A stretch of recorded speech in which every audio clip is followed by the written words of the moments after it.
বহুদিনের শখ যে বাড়িতে একদিন নারকোলের সন্দেশ বানিয়ে খাবো। তো চলো দেখি কীভাবে বানিয়েছিলাম। এখানে আমি দুখানা গোটা নারকোল নিয়ে নিয়েছিলাম, সেটাকে আমি মিক্সিতে ভালো করে পেস্ট বানিয়ে নিয়েছিলাম।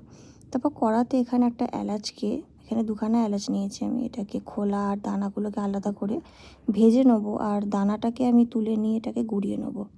তারপর এখানে আমি সাদা তেল দিয়েছি, কারণ আমি প্রথমবার বানাচ্ছিলাম তো একটু ভয়ই লাগছিলো। তো এখানে আমি সাদা তেলটা একটুখানি দিয়ে তারপর নারকোলটা দিয়ে নিয়েছি।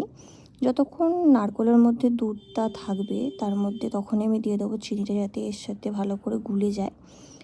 আর তারপর এটাকে ভালো করে নাড়াচাড়া করে চিনিটাকে আমি গলিয়ে নেবো। তো এখানে দেখতে পাওয়া যাচ্ছে যে চিনিটা খুব ভালোভাবে গলে গেছে। ঠিক এই রকম সময় এর মধ্যে আমি দিয়ে দেবো আমি গুঁড়ো দুধ ফ্লেভারের জন্য। তো তোমরা চাইলে এটাকে স্কিপও করতে পারো, কিন্তু আমি গুঁড়ো দুধ দিয়েছি ফ্লেভারের জন্য একটুখানি, যাতে টেস্টটা ভালো হয়।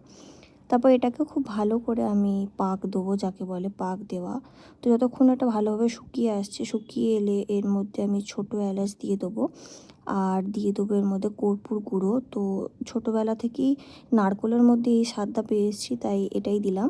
তারপর ধীরে ধীরে যখন নারকোল শুকিয়ে আসবে তখন মনের মতো একটা শেপ দিয়ে দিয়েছি এখানে, আর আমার তৈরি হয়ে গেছে নারকোলের সন্দেশ।